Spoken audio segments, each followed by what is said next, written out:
ప్రభు మన రక్షకుడైన నజరేయుడైన యేసుక్రీస్తు వారి పరిశుద్ధమైన నామంలో మీకు అందరికీ నా శుభాభివందనాలు తెలియజేస్తానండి. అందరూ బాగున్నారా? ఈ దినము మనం ధ్యానించబోతుంటున్న వాక్యము కీర్తనల గ్రంథము 45వ అధ్యాయము 14వ వచనాన్ని మనం ఒకసారి చూద్దాం. 14వ వచనాన్ని మనం ఒకసారి చూద్దాం. యెహోవా పడిపో వారందరినీ ఉద్ధరించువాడు, కృంగిపోయిన వారందరినీ లేవనెత్తువాడు.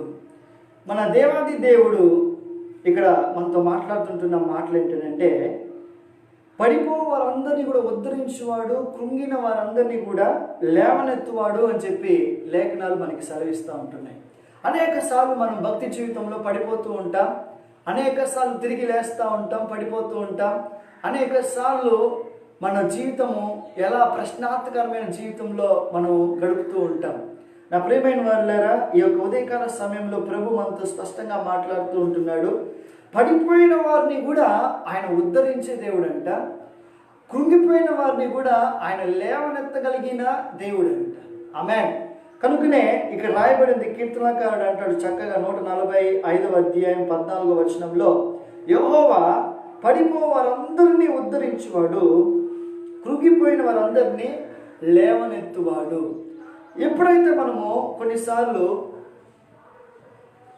మన ప్రార్థనా జీవితంలో పడిపోతుంటున్న సమయాల్లో మనం అనుకుంటాం, ఇంకా నా పరిస్థితి అంతే, పడిపోయాను, ఇంకా లేవలేను, ఇంకా నన్ను లేవనెత్తగలిగిన వారు ఇంకెవరైనా ఉన్నారా? ఒకవేళ నేను లేస్తే నిలబడగలనా? నేను మళ్ళీ తిరిగి ప్రార్థన చేయగలనా అని చెప్పి ఒక సందేహాలు వస్తూ ఉంటాయి. ఒకసారి ఆలోచన చేద్దాం ప్రియమైన వాళ్ళారా. ఒక వ్యక్తి, ఆత్మ సంబంధమైన వ్యక్తి పడిపోవడానికి కారణాలు ఏంటి అని చెప్పి మనం ఆలోచన చేస్తే, మొట్టమొదటిగా ఇక్కడ మనం కొన్ని విషయాలు మనం చూసుకుందాం. సామెతల గ్రంథము 11వ అధ్యాయము 5వ వచనాన్ని మనం ఒకసారి చూద్దాం. సామెతల గ్రంథం 11వ అధ్యాయము 5వ వచనాన్ని మనం ఒకసారి చూద్దాం. యథార్థవంతుల నీతి వారి మార్గమును సరళము చేయును, భక్తిహీనుడు తన భక్తిహీనత చేతనే పడిపోవును. ఈ పడిపోవడానికి కారణం ఏంటి అంటే భక్తిహీనత. భక్తిహీనత అంటే భక్తి ఉన్నట్లుగానే ఉంటుంది కానీ నిజమైన భక్తి వారిలో ఉండదండి. భక్తి చేస్తున్నట్లే కనపడతాడు కానీ, భక్తి పరుడుగా కనపడతాడు కానీ, భక్తి జీవితంలాగా నటిస్తూ ఉంటాడే కానీ నిజమైన భక్తి అది చాలా తక్కువగా ఉంటుందంట. ఆ భక్తి అనేది అసలు ఉండకుండా వేషధారణమైన జీవితాలు తొందరగా దేవుని కృపల నుండి వైదొలిగిపోయి అది పడిపోయిన స్థితిలోనికి మారిపోతారు. ఈ భక్తిహీనులంట, అందుకే ఇక్కడ అంటాడు ఎందుకు పడిపోతున్నారంటే ఆ భక్తిహీనత చేతనే పడిపోతారంట. ఒక వ్యక్తి కింద పడిపోవడానికి కారణాలు చాలా ఉంటాయి. దాంట్లో ఒకటి ఏంటంటే భక్తిహీనత. పైకి భక్తి కలిగిన వారిగా నటిస్తూ ఉంటామే కానీ ఆ భక్తి లోపల ఉండాల్సిన భక్తి, దేవునితో గడపాల్సిన సమయం, దేవునికి ఇవ్వాల్సిన ఆ సమయాన్ని ఇవ్వకుండా భక్తి జీవితాన్ని కొన్నిసార్లు మనమే ఏం చేసుకుంటాం తెలుసా? మన భక్తి జీవితము దిగజారిపోయేటట్లుగా చేసుకుంటూ ఉంటాం. కనుకనే ఇక్కడ రాయబడింది సామెతల గ్రంథంలో 11వ అధ్యాయం 5వ వచనంలో, యథార్థవంతుల నీతి వారి మార్గమును సరళము చేయును, భక్తిహీనుడు తన భక్తిహీనత చేతనే పడిపోను.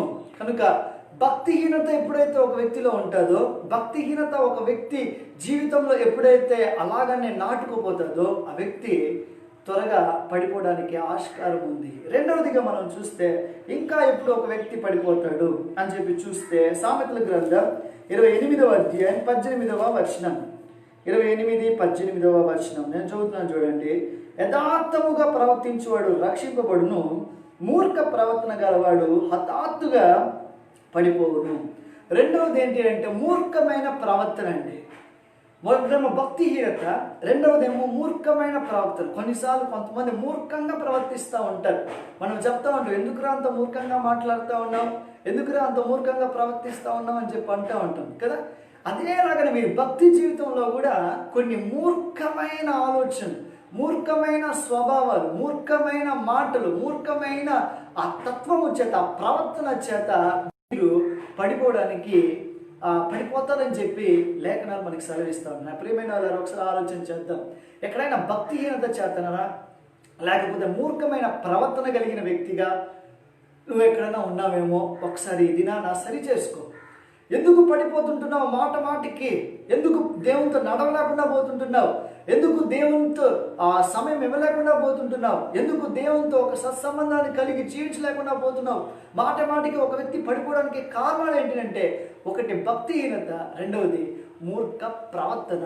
మూడవది మనం చూస్తే కీర్తనల గ్రంథము 36వ అధ్యాయము 12వ వచనాన్ని మనం చూద్దాం. మూడవదిగా చూడండి ఒకసారి.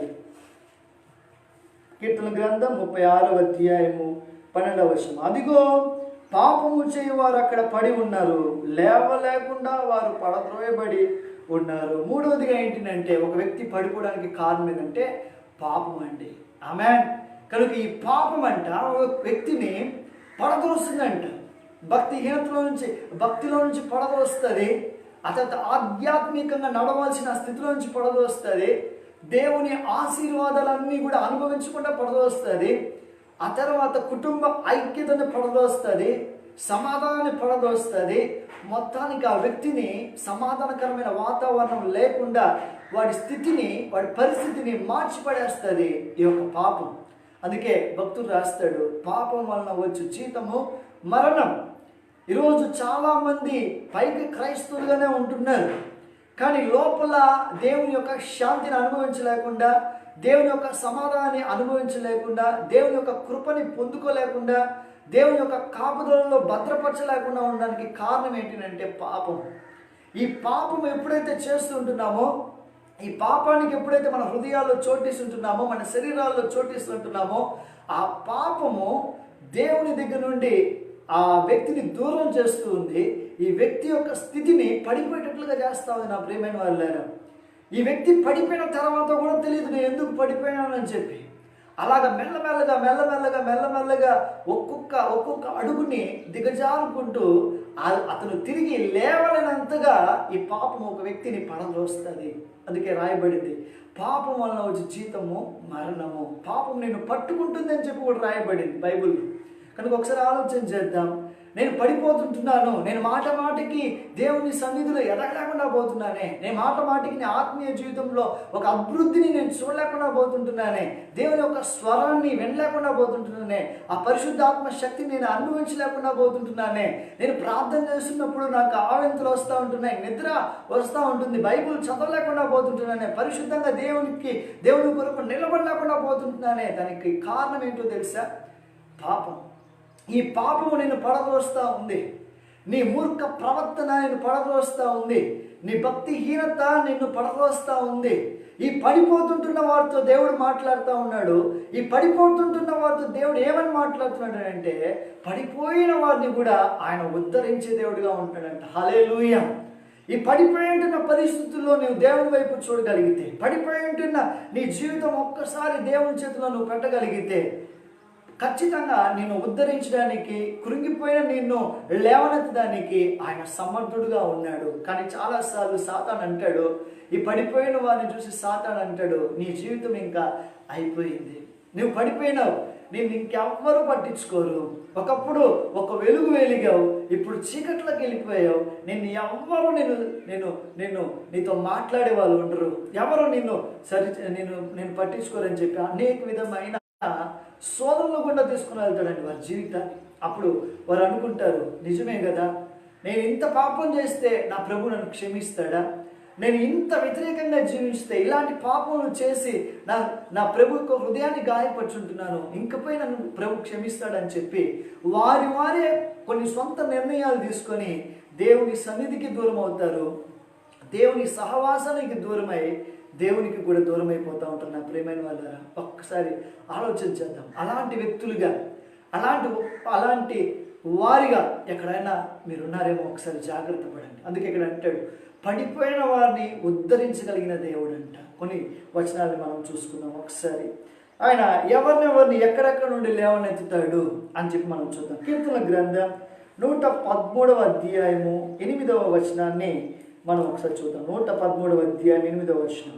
ఆయన నేల నుండి దరిద్రులను లేవనెత్తువాడు, పెంట కుప్ప మీద నుండి బీదలను పైకెత్తువాడు, నువ్వు నేల మీద పడిపోయి ఒక దరిద్రుడుగా మారిపోయి ఉంటావేమో.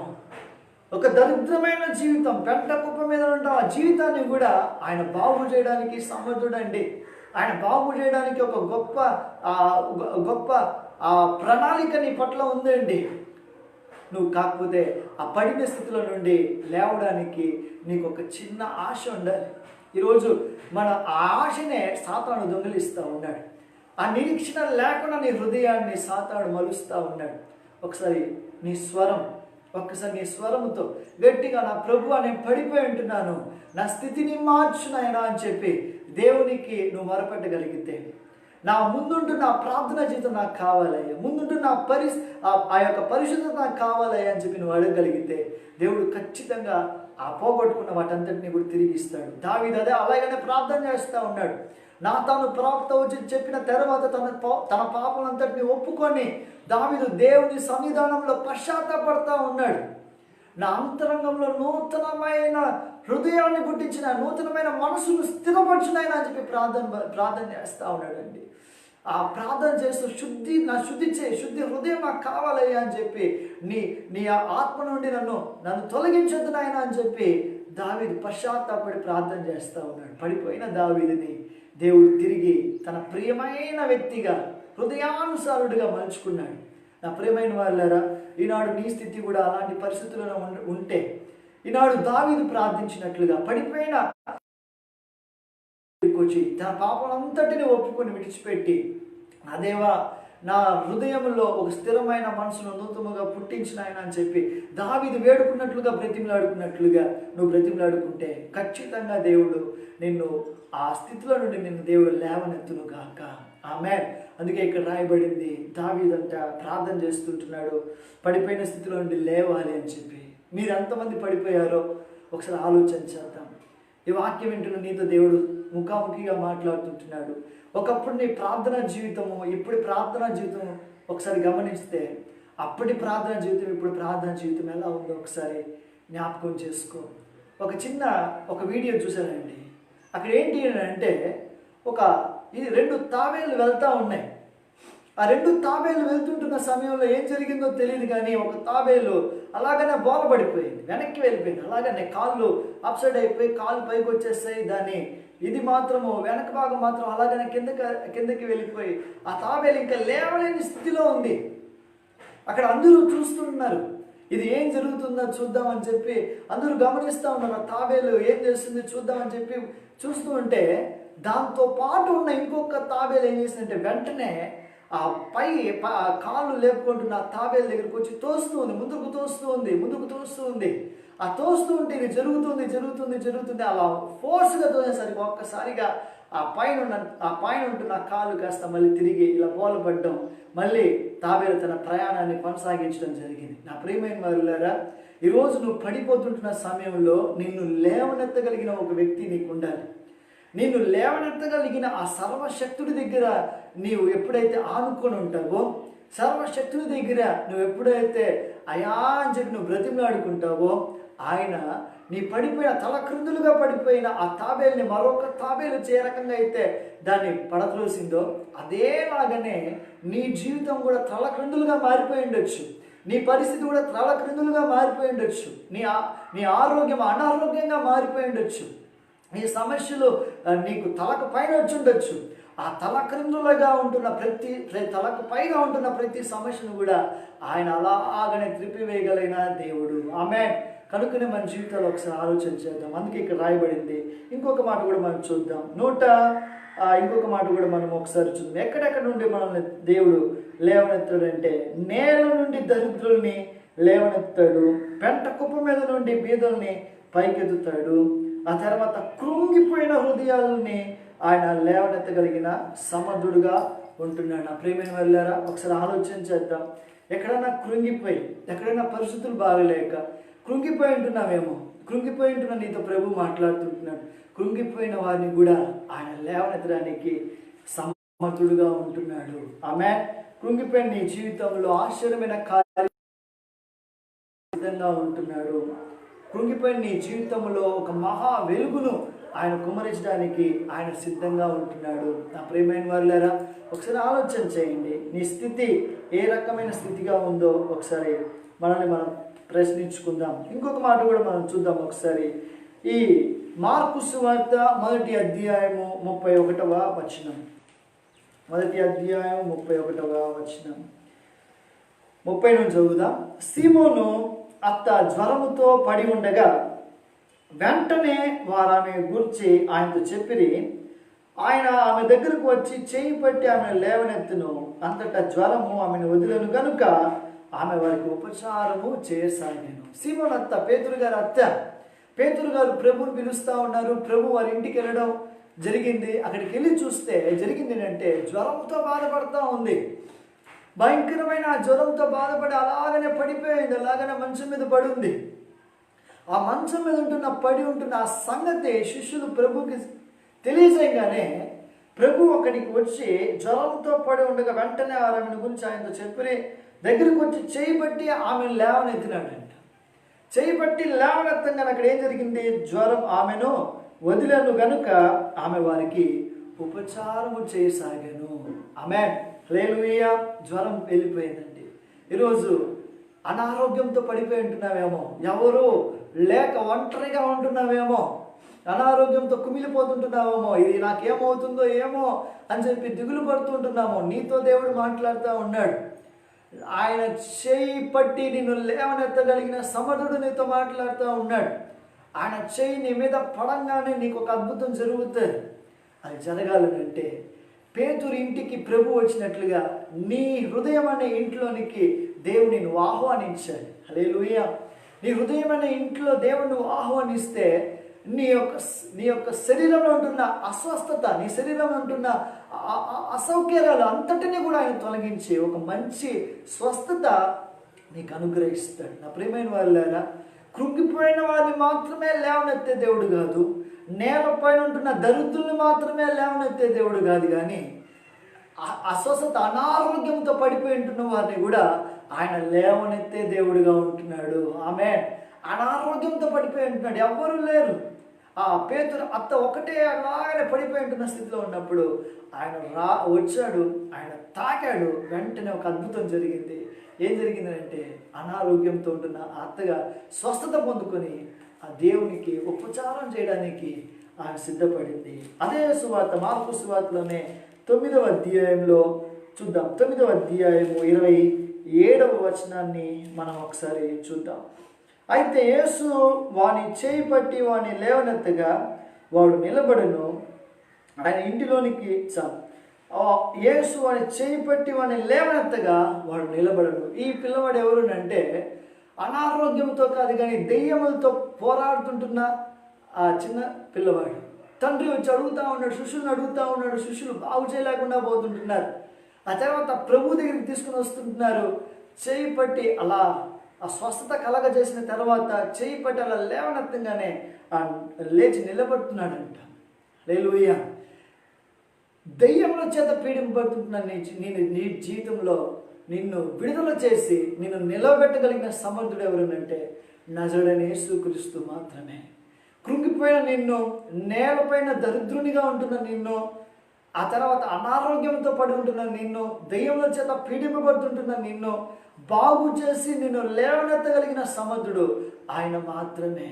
చాలాసార్లు మన ప్రార్థనా జీవితాన్ని మిస్ చేస్తూ పడిపోతూ ఉంటాం. పరిశుద్ధత మిస్ చేస్తా పడిపోతూ ఉంటాం. ప్రభు యొక్క మాటల్ని మిస్ చేస్తా మన సొంత ఆలోచనలు తీసుకుంటూ ఉంటాం. మన సొంత నిర్ణయాలకి వెళ్తూ అనేకసార్లు ఆయన మాటను పెడచెవి పెడతా ఉంటాం. ఇన్ని పెట్టినప్పటికీ కూడా దేవుని ప్రేమ మనల్ని వెంటాడుతూ వస్తూ ఉంటుంది. నేను సరి చేయాలని, నేను బాగు చేయాలని, తిరిగి తన యొక్క ఆ మార్గంలో నేను నడిపించాలని ఆయన ఎన్నోసార్లు మనకి రకరకాలుగా మాట్లాడుతూ ఉంటాడు. ప్రవక్తల ద్వారా మాట్లాడుతూ ఉంటాడు, వాక్యం ద్వారా మాట్లాడుతూ ఉంటాడు, నీకు ఇష్టమైన స్నేహితుల ద్వారా మాట్లాడుతూ ఉంటాడు, అంతెందుకు మీ పిల్లల ద్వారా మాట్లాడుతూ ఉంటాడు. ఇలా రకరకాలుగా ప్రయత్నాలు చేస్తూ ఉంటాడు. ఎందుకు ఇన్ని ప్రయత్నాలు చేస్తున్నాడు? అసలు పడిపోయిన వారిని ఎందుకు ఆయన ఈ రకంగా చేస్తున్నాడు అని చెప్పి మనం గమనిస్తే, మనల్ని నీతిమంతులుగా తీర్చడానికి ఆయన ముందుగా మన అపరాధం అంతా మోసాడు కనుక ఈ విధంగా చేస్తున్నాడంట. రోమాపత్రిక 4వ అధ్యాయము 25వ వచనం.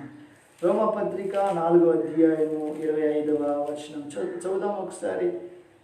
ఆయన మన అపరాధముల నిమిత్తము అప్పగింపబడి మనము నీతిమంతులుగా తీర్చబడుటకై లేపబడను. ఆయన తిరిగి లేచిన ఎందుకో తెలుసా? నీ కొరకు రక్తం ఇచ్చి, నీ కొరకు తన ప్రాణాన్ని పెట్టి, నీ కొరకు తిరిగి లేచిన ఎందుకో తెలుసా? నిన్ను నీతిమంతులుగా లేపాలనే ఆలోచన ప్రభువుకు ఉంది. నిన్ను నీతిమంతులుగా చేయాలన్న ఆలోచన ప్రభువుకు ఉంది. కనుకనే నువ్వు ఎన్నిసార్లు పడిపోతా ఉన్నా, నువ్వు ఎన్నిసార్లు ప్రభువుకు దూరం అయిపోతా ఉన్నా, ఎన్నిసార్లు ఆయన మాటను నువ్వు నిర్లక్ష్యం చేస్తూ ఉన్నా, ఎన్నోసార్లు ఆయన పిలిచినప్పుడు నీవు పట్టించుకోకుండా నీ ఇష్టానుసరంగా తిరుగుతూ ఉన్నా, దేవుని ప్రేమ మనల్ని వెంటాడుతూ వస్తూ మనల్ని సరిచేసేంత వరకు ఆయన అలాగనే మన చుట్టూ తిరగడానికి కారణం ఏంటి అని అంటే, ఆయన ఏ రకంగా అయితే మన అపరాధములంతటినీ తన యొక్క శరీరం మీద భరించాడు, సిలువలో భరించినాడు, భరించి తిరిగి లేచినాడు. అదేలాగా నిన్ను కూడా నీ యొక్క పాపములంతటిని పోగొట్టి, నీ యొక్క శాపం అంతటిని పోగొట్టి, నీ అనారోగ్యం అంతటిని పోగొట్టి, నీ పాత రోత జీవితం అంతటిని పోగొట్టి నేను ఒక నీతిమంతునిగా చూడాలనేదే ఆయన ఆశ. అందుకే దేవుని ప్రేమ మనల్ని వెంటాడుతూ ఉంటుందండి. చాలాసార్లు మనం పడిపోతూ ఉంటాం. చాలాసార్లు మనము దేవునితో అనుకుంటాం, ఒక ప్రామిసులు చేస్తాం, తీర్మానాలు చేస్తాం. నేను అది చేస్తానయ్యా, నీ కొరకు ఇలా జీవిస్తానయ్యా, అలా జీవిస్తానయ్యా అని చెప్పి అనుకుంటూ ఉంటాం. కానీ నిలబడలేకుండా, జీవించలేకుండా పడిపోతూ ఉంటాం. కానీ దేవుని ప్రేమ మనల్ని ఏం చేస్తుందో తెలుసా? తిరిగి నిలబెట్టడానికి మనకి అనేక సార్లు మనకి అవకాశాలు ఇస్తానండి. అందుకే సామెతల గ్రంథంలో రాయబడి నీతిమంతులు 7 సార్లు పడినను ఏమంట తిరిగి లేస్తాడంట. ఆమేన్. నా ప్రియమైన వాళ్ళారా, ఒకసారి ఆలోచన చేద్దాం. రెండవదిగా మనం చూస్తే, ఈ నీతిమంతుడు లేపబడిన తర్వాత, ఈ పడిపోయిన వ్యక్తి లేచిన తర్వాత ఎలా వాడి జీవితం ఉండాలి అని అంటే, కొలసీలకు రాసిన పత్రిక 3వ అధ్యాయము 1వ వచనాన్ని ఒకసారి చూద్దాం. మీరు క్రీస్తు కూడా లేపబడిన వారైతే పైనున్న వాటినే వెతుకుడి, అక్కడ క్రీస్తు దేవుని కుడి పార్శ్వమున కూర్చుండి ఉన్నాడు. పైనున్న వాటి మీదనే కానీ భూ సంబంధమైన వాటి మీద మనసు పెట్టుకొనకుడి. ఆమేన్. చూడండి, ఒక వ్యక్తి పడిపోయి తిరిగి లేచిన తర్వాత, ఒక వ్యక్తి పాపంలో పడిపోయి తిరిగి పరిశుద్ధమైన జీవితంలోనికి వచ్చిన తర్వాత ఆ వ్యక్తి జీవితం ఎలా ఉండాలంటే, పై వాటి మీదనే ఆశ ఉంచాలంట. పై వాటి మీదనే, భూ సంబంధమైన వాటి మీద కాదు తన మనసు ఉండాల్సింది, భూ సంబంధమైన వాటి మీద కాదు వాని యొక్క హృదయం ఉండాల్సింది. కానీ పర సంబంధమైన వాటిని గురించి ఆలోచన చేసే వ్యక్తి పడిపోడండి. ఆమె ఆ పర సంబంధమైన ఆలోచనలు ఎప్పుడైతే ఒక వ్యక్తికి ఉంటాయో, ఆ వ్యక్తి దినదినము ఆ పర సంబంధమైన జ్ఞానాన్ని అనుభవించాలని, ఆ పర సంబంధమైన వాటిని పొందుకోవాలని తాను ఏం చేస్తాడు, ఎన్ని రకాలుగా ఏదైతే చేయాలని చెప్పి అనుకుంటాడో అన్ని రకాలుగా తన శరీరాన్ని దేవునికి లోపరుచుకోవడానికి అప్పగించుకుంటాడు తన శరీరాన్ని. ఒకసారి ఆలోచన చేద్దాం. అందుకే ఇక్కడ రాయబడింది, ఎక్కడన్నా భూ సంబంధమైన వాటికి ఎక్కడన్నా నీ హృదయము, నీ మనస్సు ఎక్కడన్నా వెళ్తూ ఉందా? ఒకసారి ఆలోచించే. ఇక్కడ అంటాడు అపోస్తలుడైన పౌలు, అక్కడ రాస్తాడు, మీరు లేపబడిన ఉన్నారు. వెతకాల్సింది ఏదో తెలుసా?